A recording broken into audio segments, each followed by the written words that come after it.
बिस्मिल्लाहिर्रहमानिर्रहीम, अस्सलाम वालेकुम। वेलकम टू पाक junior school and college official YouTube channel. 9th biology chapter 8 आज हम स्टार्ट करने वाले हैं। पहला लेक्चर है चैप्टर 8 का और चैप्टर का नाम है न्यूट्रिशन यानी कि ग़िज़ाइयत।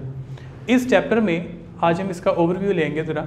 ये इस चैप्टर को पढ़ के जो हमें चीज़ें समझ आएंगी उसमें सबसे पहली चीज़ तो ये कि हम न्यूट्रिशन के बारे में पढ़ेंगे कि न्यूट्रिशन क्या होती है, यानी कि जो ग़िज़ाइयत है उसका मतलब क्या है। न्यूट्रिएंट्स के बारे में पढ़ेंगे। उसके बाद हम प्लांट्स के अंदर जो न्यूट्रिएंट्स हैं और हर न्यूट्रिएंट का क्या क्या काम है वो भी हम देखेंगे। उसके बाद हम विटामिन्स के बारे में पढ़ेंगे और फिर हम एनिमल्स के अंदर स्पेशली ह्यूमन के अंदर जो न्यूट्रिशन का प्रोसेस है फिर हम उसकी तरफ चलेंगे। तो अपने जो है वो चैप्टर को स्टार्ट करते हैं। सबसे पहले हम डेफिनेशन देखने वाले हैं न्यूट्रिशन की कि न्यूट्रिशन क्या होता है। तो न्यूट्रिशन जो है, न्यूट्रिशन एक्चुअली आ प्रोसेस, ये एक ऐसा प्रोसेस है कैसा जिसमें हम ये देखते हैं कि जो न्यूट्रिएंट्स होते हैं, जो ग़िज़ाई मादे होते हैं, उनको हम कैसे हासिल करते हैं, कैसे ऑब्टेन किया जाता है और कैसे जो है उनको कन्वर्ट टू एनर्जी, तो कैसे हम उनको एनर्जी में कन्वर्ट करते हैं, ऑब्टेन कंज्यूम। यानी कि ये एक ऐसा प्रोसेस होता है जिसमें हम न्यूट्रिएंट्स को हासिल करते हैं या उनको प्रिपेयर यानी कि या उनको तैयार करते हैं और फिर उनको बॉडी सब्सटेंस के अंदर कन्वर्ट कर दिया जाता है। ये आम सिंपल खाने का अमल है। ये देखें ना कि हम जब भी हम कोई खुराक हासिल करते हैं पहले हम उसको अपनी बॉडी में लेके जाते हैं, हमारी बॉडी उसको डाइजेस्ट कर देती है। तो जब वो डाइजेस्ट होने के बाद हमारे सेल्स तक जाता है तो वो फिर सेलुलर रेस्पिरेशन के प्रोसेस के ज़रिए फिर उसको ब्रेक करके उसके अंदर से एनर्जी निकाली जाती है। तो ये सारा प्रोसेस जिसमें उसको खाने से लेकर उसका बॉडी सब्सटेंस तक कन्वर्ट करने तक ये सारा जो प्रोसेस है इसको हम न्यूट्रिशन कहते हैं। अब जो आगे न्यूट्रिएंट्स हैं वो न्यूट्रिएंट्स क्या होते हैं। न्यूट्रिएंट्स जो हैं वो एलिमेंट या कंपाउंड होते हैं।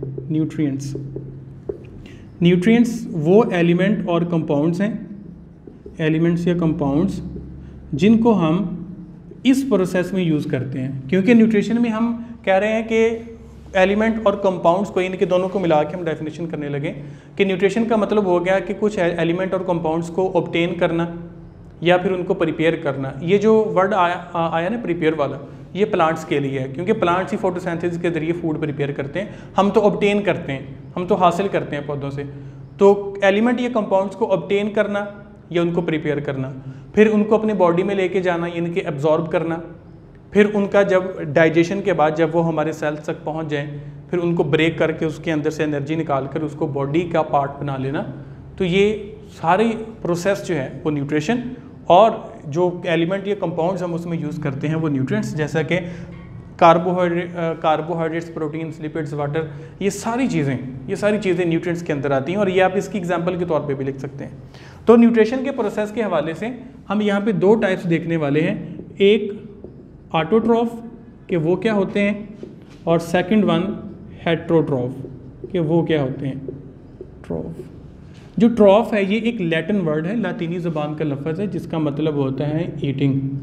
और ऑटो का आपको पता है ये वर्ड ऑटोमेटिक से निकला है, यानी कि वो चीज़ जो किसी पर डिपेंड नहीं करती बल्कि अपने आप ही कोई काम करती है। जबकि जो हेट्रो का वर्ड होता है इसका मतलब होता है डिफरेंट। तो ऑटोमेटिक ईटिंग का मतलब ये हुआ कि वो वाले organisms which prepare their on food, ये वो ऑर्गेनिजम्स होते हैं जो अपनी खुराक खुद तैयार करते हैं, प्रिपेयर देयर ऑन फूड।